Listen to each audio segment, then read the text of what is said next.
So now, I'm going to talk to him, and he's going to talk back to me. I'm going to ask him some questions, and hopefully he'll give some answers. Okay. I think we should tell everyone, though, that this scarf, Oh, yeah.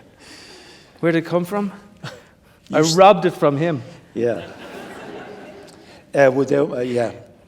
About 4 years ago, I think you saw me somewhere, and you said, "Oh, I really like that scarf." The next day, I woke up and I said, "Where's that?" About 6 months later, I see him going around pretending that's his scarf. Anyway, so okay. So you're born in Dublin, like myself. Tell us what it was like for you growing up. I came a generation before you. What was it like for your generation growing up in Dublin?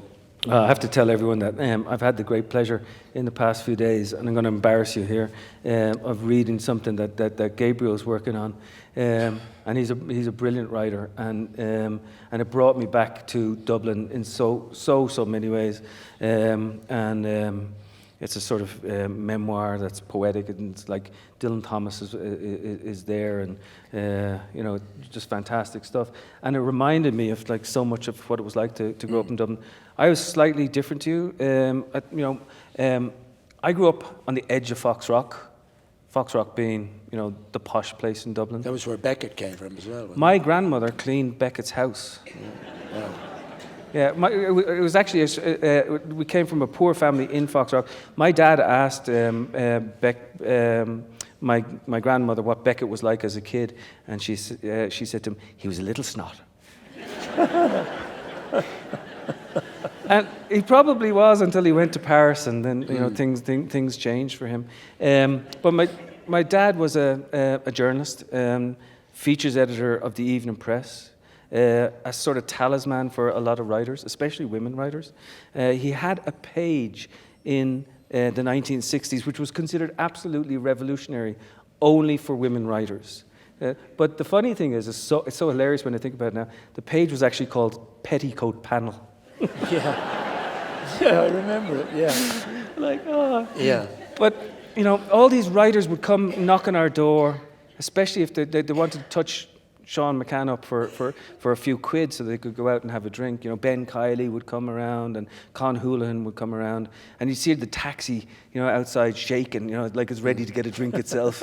And Dad would give them 10 or 20 pounds, and they'd be off down the pub, and they'd always write something for him. And he was considered... You became a journalist at 12. Yeah. You were actually writing and reporting on football games but not for your father. He was with the Irish Press. He was with the Irish Press. And you were working for... And then I got work with the Herald and the Independent. I used to get like £10 a report. So I'd go out on my bicycle. I'd be 12, 13, all the way up until I was like 15, 16. And I'd phone in a report on the match. Because I came from a footballing family as well, soccer family. And I wrote a couple of things. But I didn't really think it was all that much. It was just a little job for me. It's like delivering the paper or something like that. And now that I look back on it, it was a real grounding in how to write. Do you have any recall about a time or a moment when you thought, I could be a writer, or I want to be a writer? I'll tell you the moment when I think I knew that I wanted to be a writer. So my dad had been a goalkeeper, and we followed Stoke because Stoke, the best goalkeepers played for Stoke, Gordon Banks, Peter Shilton. And he brought me across to London. We went to Highbury to watch Stoke play against Arsenal, and I was about 9 years old. So it was early mid-70s. And we watched the game. And then afterwards, he took my hand, and he wasn't demonstrative in that way. And he had with him a bottle of whiskey and 200 cigarettes. Now, my father didn't really drink. He drank red wine and stuff, but he definitely didn't smoke. And I'd always wondered why we'd bought these on the boat going over, the cattle boat going over. And he said, we're on our way to meet your grandfather. And my grandfather was a sort of old, broken down, drunk, living in a nursing home on the Portobello Road. And we went into the thing, and I'll never forget walking up to the room and standing in the doorway of the room, and my grandfather saying, "Who's that?" And my dad said, "It's Sean." And that was unusual for me because I never thought of my dad as a Sean. Yeah. He said, "Who's that with you?" He said, "It's your grandson, Colum." And my grandfather said, "Another feckin' McCann."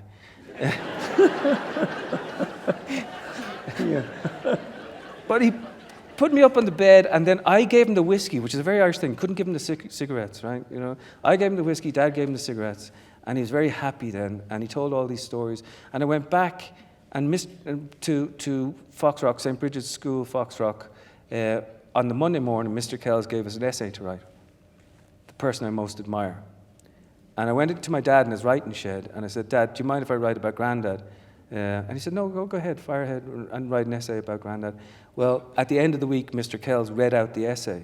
And I thought, wow, that's really weird when you have that sort of thing, that you can write something down and then it gets read out. And I realized now, years later, that I wasn't really writing about my grandfather. I was actually writing about who had abandoned my dad, in fact. I was writing about my dad as the person I most admire who didn't really abandon me.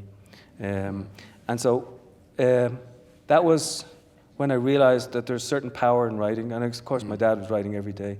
But it wasn't until sort of my late teens, early 20s when I thought... Were you a big reader as a kid, as a teenager? Yeah. Who were you reading? Were you reading Irish writers? Or? No. Dylan Thomas, Gerard Manley Hopkins. I'd consider him Irish, I suppose. And but a lot of the beats, Kerouac and Ginsberg and Ferlinghetti and those. Well, Dylan Thomas and Gerard Manley Hopkins would be known for, I suppose, the musicality of their language. The rhythm, yeah. And is that something that you still pay attention to now as a writer from that early influence? But isn't that something that we all have? Don't you think that, you know, Irish writing in particular followed quite quickly by American writing, in fact, more so than French, German, English, is very, very interested in the music. If you think of someone like Cormac McCarthy and the music that he has in his sentences, and a lot of young Steinbeck, exactly, even Hemingway. Hemingway, yeah. But the music is incredibly important. Yeah, but it's interesting that you should say Gerard Manley Hopkins and Dylan Thomas, who were both poets. Yeah, I was thinking more in terms of what novelists you were reading, and were you influenced by the Irish novelists at that time, which, as I said earlier on, I think tended to write about Ireland and tended to write about the repressive nature of it. Irish literature at that time tended to be lyrical and pastoral and so forth. But were you looking beyond that out somewhere else? Yeah, not consciously. They didn't really interest me. You know who I loved, though, and I got to meet at the age of 16 properly, and he had come to our house and had worked with the Irish press, was Ben Kiley. Benedict Kiley. One of the great writers of our time, who wrote like Prox Opera, Nothing Happens in Carmen Cross, and I got to hang out with him a little bit. He was incredible. He's my mentor, actually. I remember Ben Kiley was. Yeah.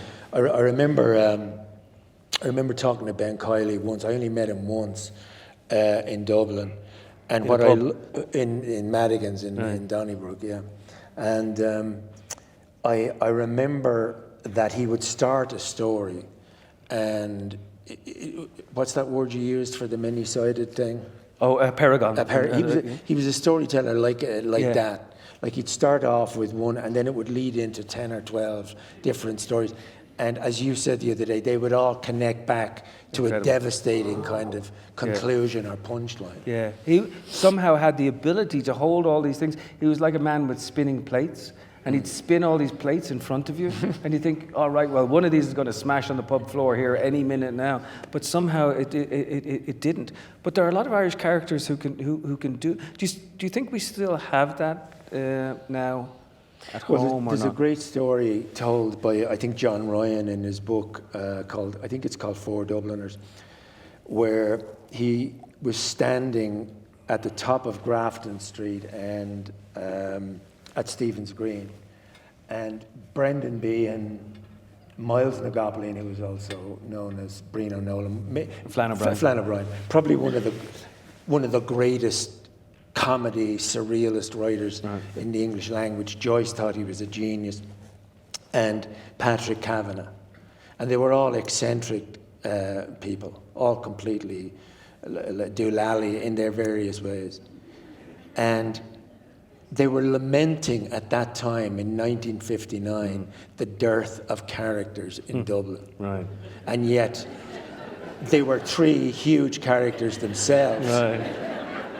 And the thing about Dublin, I don't know if you find this or not, but when I go to Dublin, it's like opening a novel. Because it doesn't matter who you talk to, you will get a version of what Ben Kiley did. Sure. And Irish people love to tell stories. They would tell a story about a fly going up a wall. Anything that, it doesn't matter whether the story is true or not. It's the telling of the story that matters. And those stories took place, for the most part, in pubs and on streets. Right. And I've been walking through Dublin and hear fellas go, "How are you, Gabriel?" And then the fellas coming over and telling you stories and giving you grief as well. Yeah, but you never let the truth get in the way of a good story. That's the first thing you know about it in Dublin. Yeah, I remember I had a pair of you know what they call trainers, running shoes. Yeah. And I was walking through the streets, and this woman saw me. She says, Gabriel, come on, get yourself a decent pair of shoes. But I didn't study Joyce until I came to the United States, took a bicycle across the United States, and then ended up in a circuitous way in the University of Texas, and that's when I first studied Joyce. And I didn't. So when we were in school, we studied Maupassant, short stories. We didn't study the Dubliners or anything like that. And there was no Joyce industry at that stage. I mean, now I like to try to read, Ulysses, or at least sections of Ulysses every year, and I organise a Bloomsday thing in New York. But at that stage, I didn't get my Irish writers until I was in my mid-20s. That's interesting, yeah.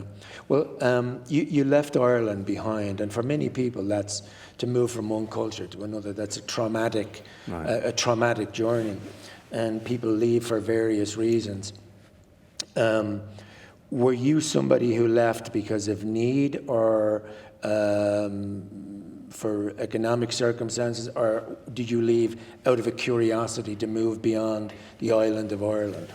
I would be, in the words of my grandmother, one of those little snots. I left because I was curious. I mean, I was middle class. I had a job already. I was working at that stage. I was working with the Evening Press. I had my own page. I had a good life there and things. And I came over to the States because I wanted to sit down and write a novel.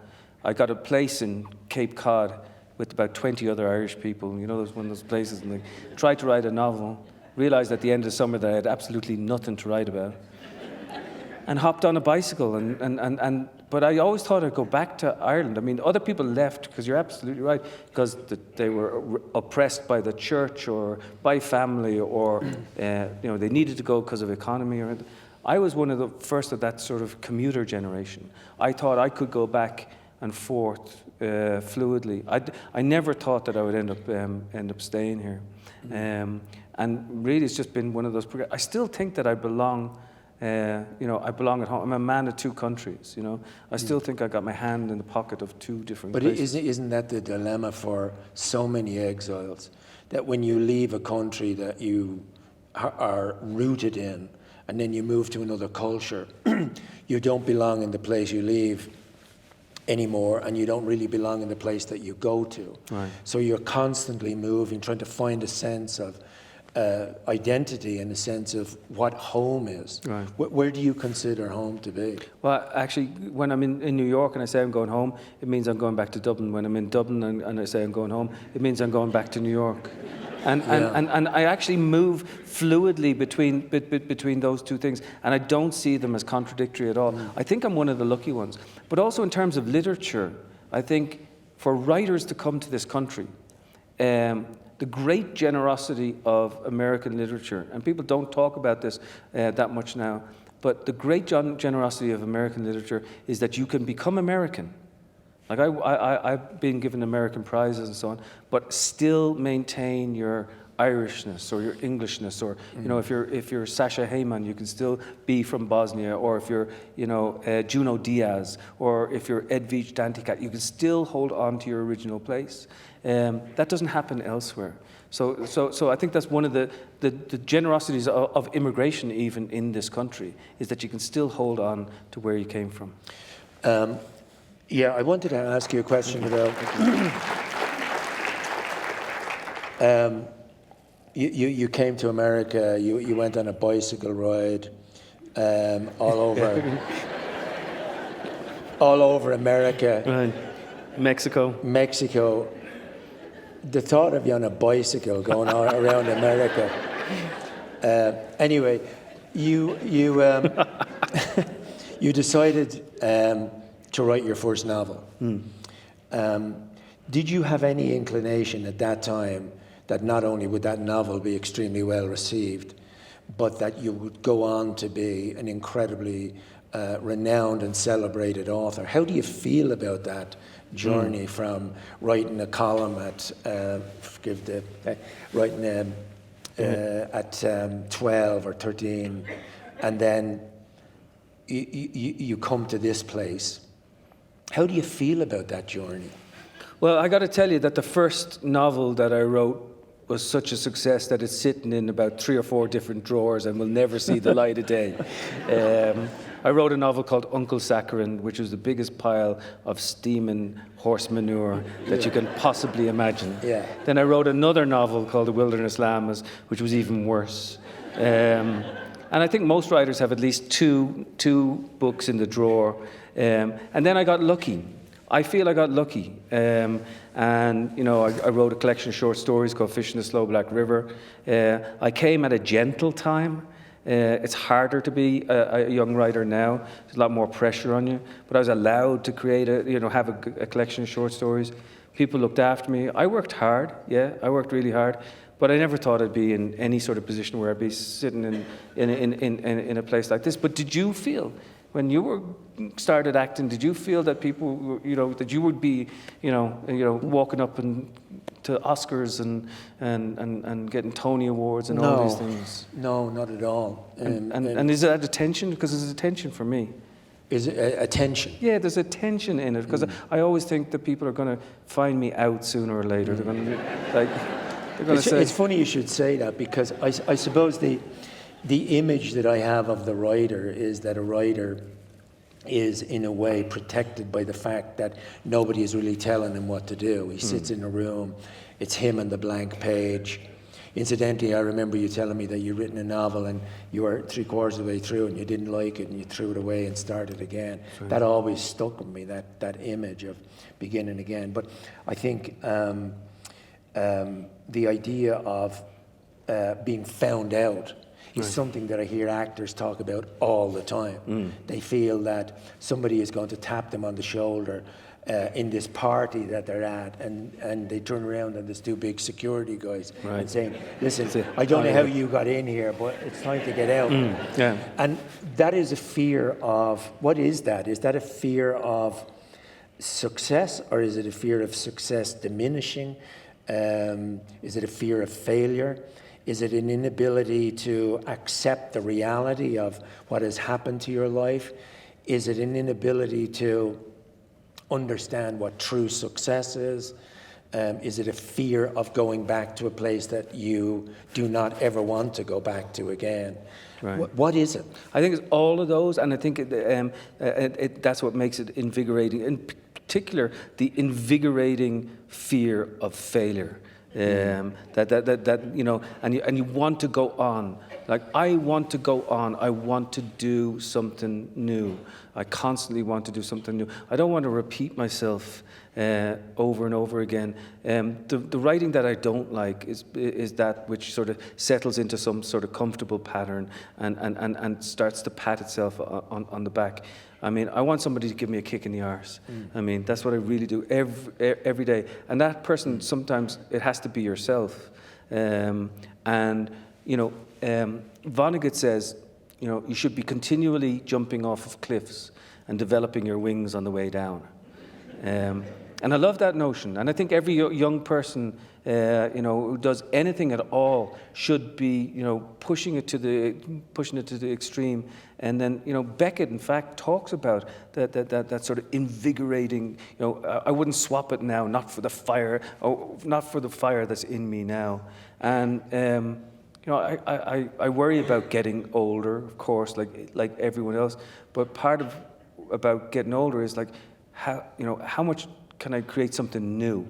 And how much can I do, like Rami does in that section, I hope, in the Israeli man that I just read about? How can I tell a story that opens people's eyes and changes things just a little bit? There's something really pretentious about being a writer, and selfish and ridiculous to think that you have something to say, but there's also something quite selfless in it too. And you have to carry these contradictory things. You're an arsehole because you think you've something to say to the world, but then you're a saint because you have actually to something that you hope that you want to say. And then all these two things sort of clash with one another.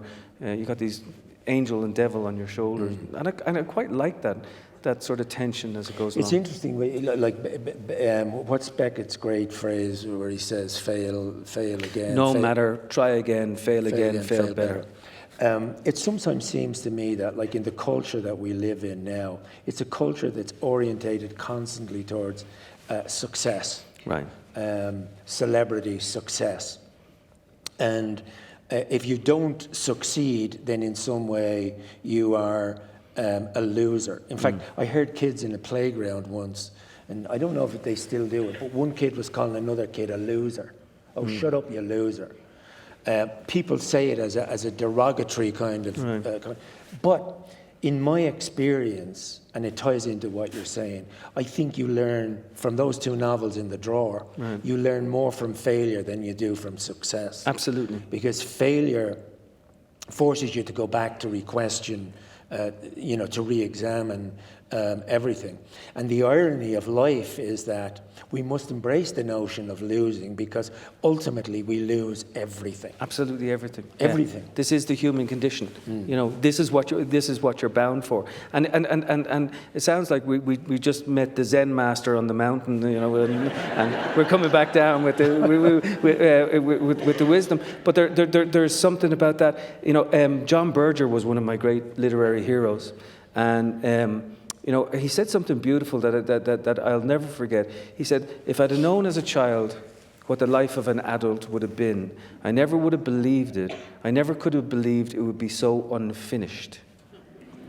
And see, that's the beauty of growing older. If you know that it's constantly unfinished.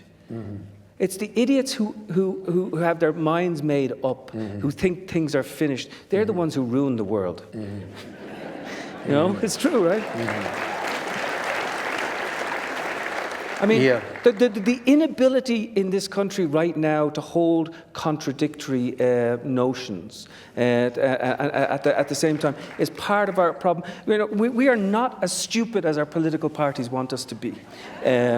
And I think people are clapping because they notice. Aren't you so frustrated that that person who voted red or that person who voted blue is not the person that you're actually opposed to, but somehow there's no mechanism in place right now for us to understand what it means to be that other person across the way. It's not happening in our political discourse, and it seems to me that one of the few places that you can do it is in storytelling, and that's where narrative 4 comes into. I was going to ask you about. There was something else I wanted to ask you before narrative 4. Anyway, it doesn't matter. We might come back to it. One of the most impressive things I think that you've achieved, apart from your work as a novelist, and you're also a teacher, and a great teacher, which is such a gift to the world. I mean, to have a teacher, somebody who guides you and is a mentor to you, is such a wonderful gift, and you're a great teacher at Hunter College.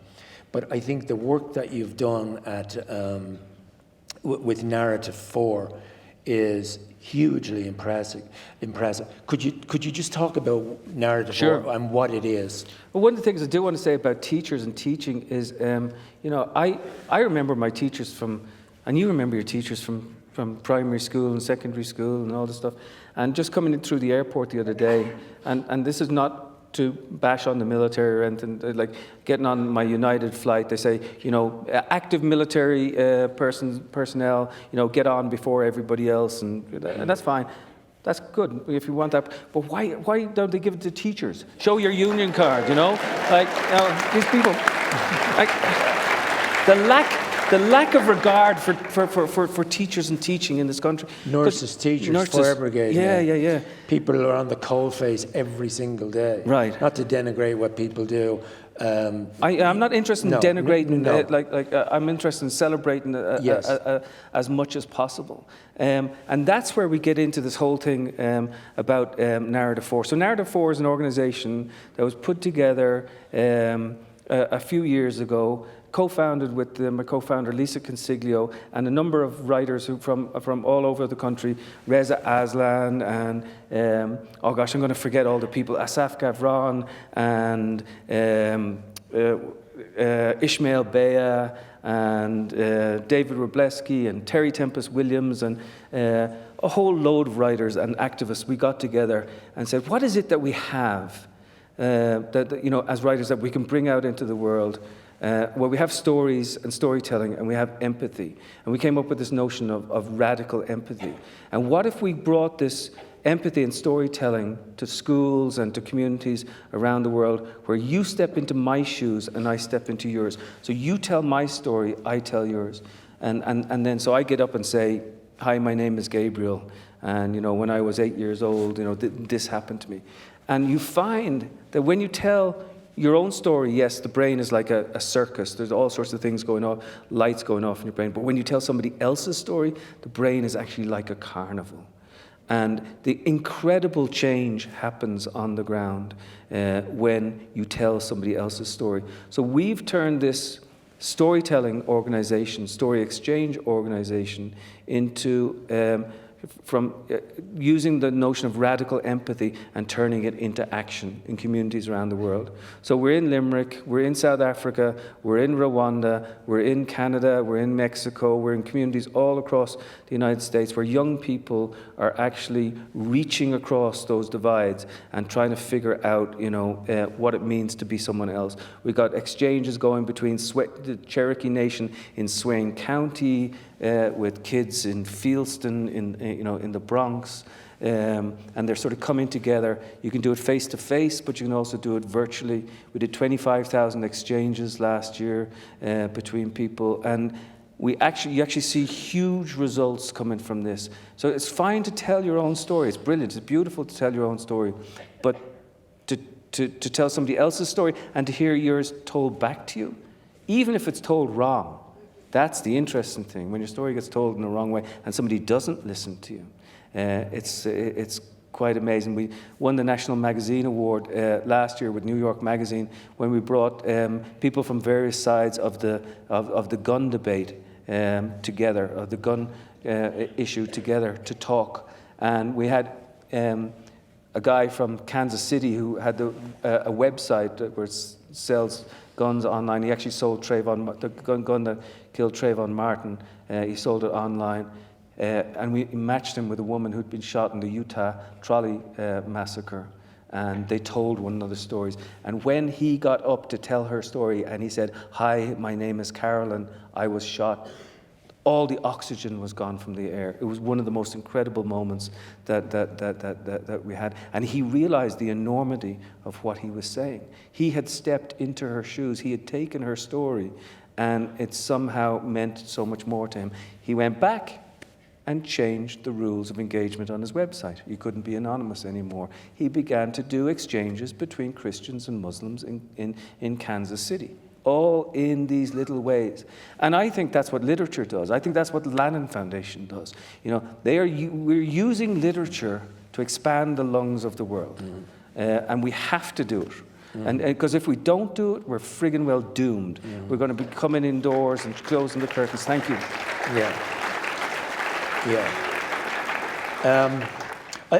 I don't know if you want to tell this story, but the time you were up in New Haven, in connection with that, will you tell them that story? So I was actually at a Narrative 4 conference on empathy, and I walked out, and there was a fella beating this woman on the street, and I sort of got involved just at a distance and told him very politely, please step away from that young lady. No, I didn't. What did I say? You said leave her alone. Leave her you leave her the fuck alone. Yeah. And actually he did. And he walked away and left her alone. And I walked back I picked her up from the ground, and I had a scarf on. Actually, she had blood on her. And we cleaned her off. And I said, "Do you want me to call the cops?" And she said, "No." And I realized it was her husband. I kept looking around. I went back to my hotel, standing outside my hotel, talking to my son, Johnny Michael, on the telephone. I woke up 2.5 hours later in an MRI machine. So he'd attacked me he came and he had attacked me from behind. And so the big dilemma then was, what do I do when they caught him and the judge wanted to put him away for 2.5 years? Well, the thing was that I got a chance to tell my story in court, and I said that I forgave him, but I didn't excuse him, because you can't excuse that sort of behavior in any way. And it was one of those moments where you think, and also because the prison system in this country is so messed up, and you really don't want somebody to go through that, but you want them to know what it is that they've done, and hopefully change things as you go along. But I couldn't write for a long time after that. There was months and months and months went by when I just couldn't write. And then, as it happened, I was writing 13 Ways of Looking, one of the stories of which was a man who sort of gets randomly punched in the street, and it helped inform me to write that stuff. And so, reality meets fiction, fiction meets reality in all sorts of unusual ways. And we use everything in our lives to fill out the pages that we write upon. Can I ask you something about that? We live in a world now where we're overwhelmed with information on a daily basis.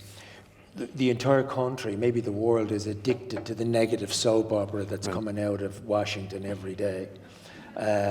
He did this, he said this. Meanwhile, over here, they're doing the most appalling things that we'll have to live with for the next 50 or 100 years if we ever get over them. In that kind of a world, which seems to be less and less about humanity and compassion, a fearful world, a world of anxiety, where we look at our children and we say, will they survive? Will they survive environmental catastrophe? Will there be a nuclear war? How do we explain this world to them? You think about the function of fiction, and you think about the function of, say, films or art. What is, in the context of this world where we confront a brutal reality every day, does fiction really have any kind of power to alter the world for the better? Or is fiction, poetry, art, films, are they becoming less and less effective as a means of resistance? It's a brilliant question, and it reminds me of Milosz's quote, "What is poetry that does not save nations of people?"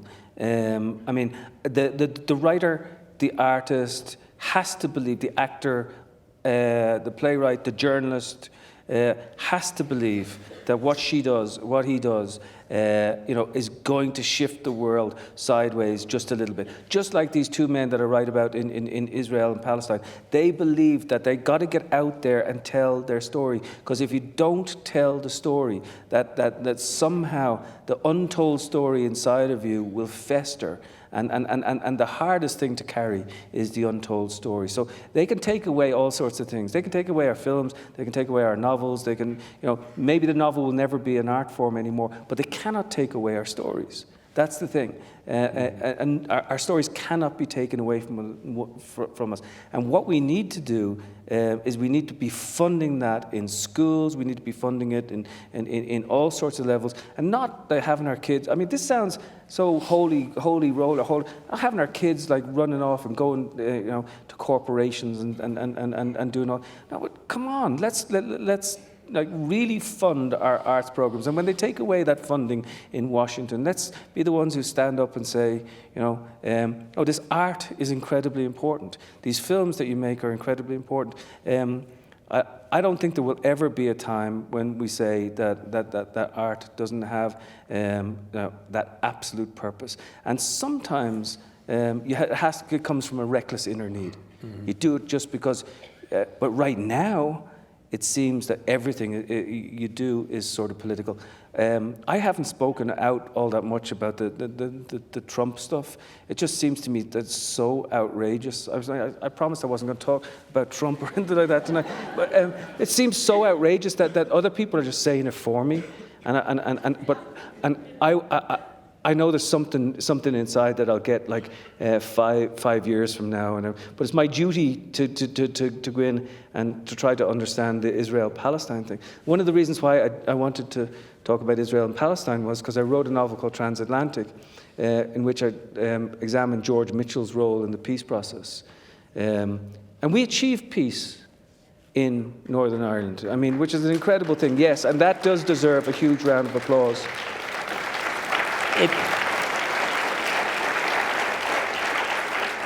It is shaky, but it's 19 years old. And that's an incredible thing. And nobody would have said it 20, 25 years ago that you could go in and achieve peace. How did we achieve that peace? Mitchell and others went across and they sat in plenaries and did all these things, and people told stories. And eventually out of those stories came some sort of recognition that we're not as different from one another as people might say, and perhaps we can get peace with or without reconciliation, and we can move on. So Mitchell did this in Northern Ireland, wrote about it, and then he was sent to the Middle East as special envoy to the Middle East, and he told me that it was so difficult over there, and I was fascinated by the difficulty. I suppose it's that Yeatsian thing, the fascination of the difficulty, the excellence of difficulty. I mean, when you take on a role, don't you want the most difficult role that you can possibly get?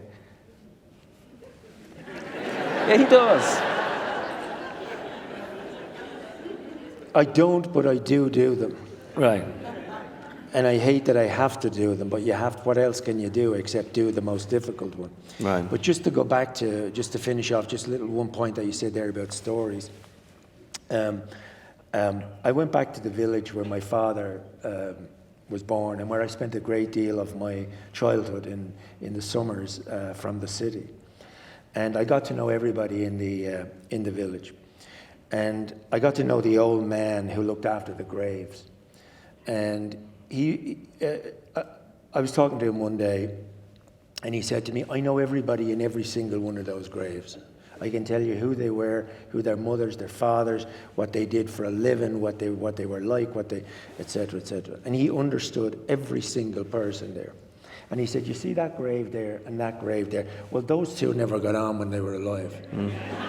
And he said, they ended up being buried together next door. And he said, you know what I did? I went in there and I planted this kind of a tree, a small tree, that grows over.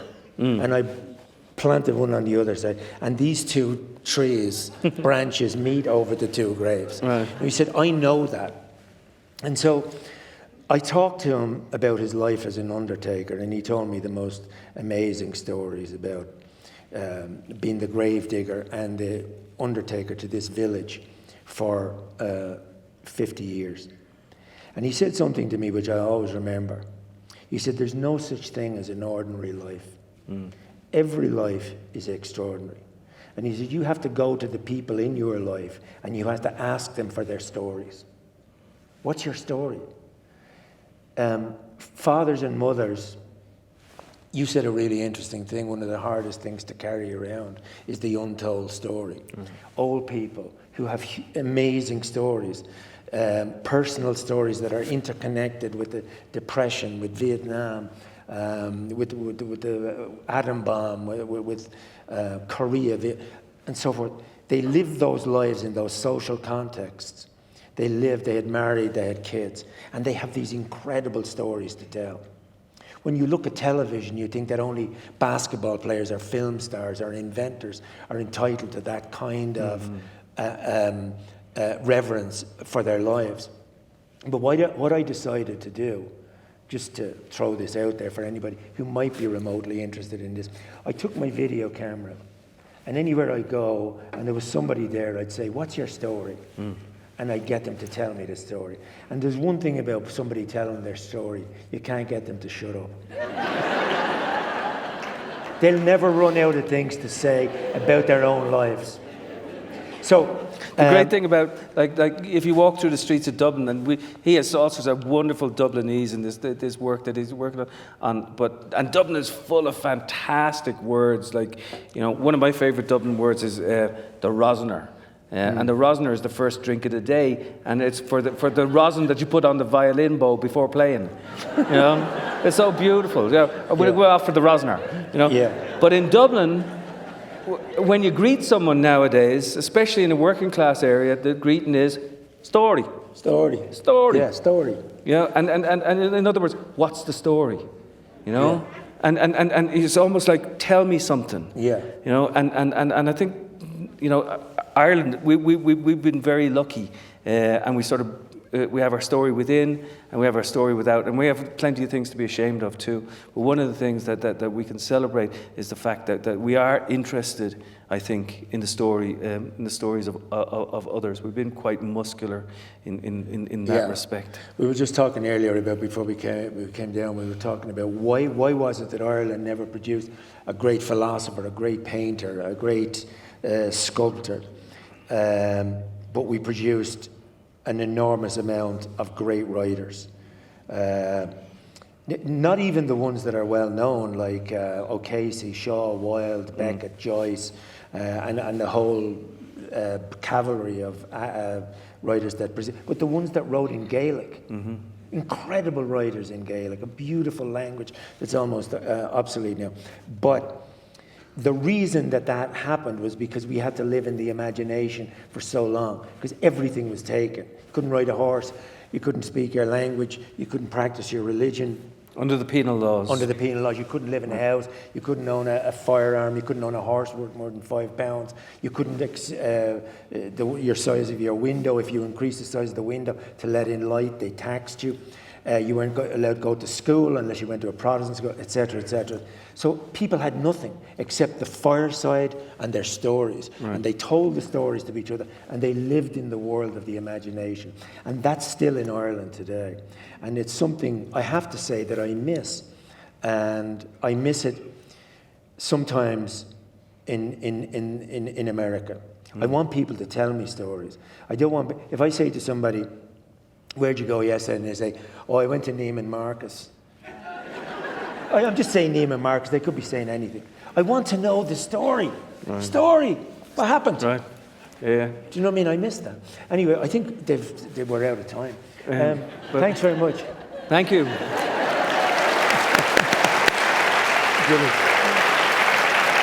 Thank you. Oh, look, you're going to stand there. Look here. Thank you.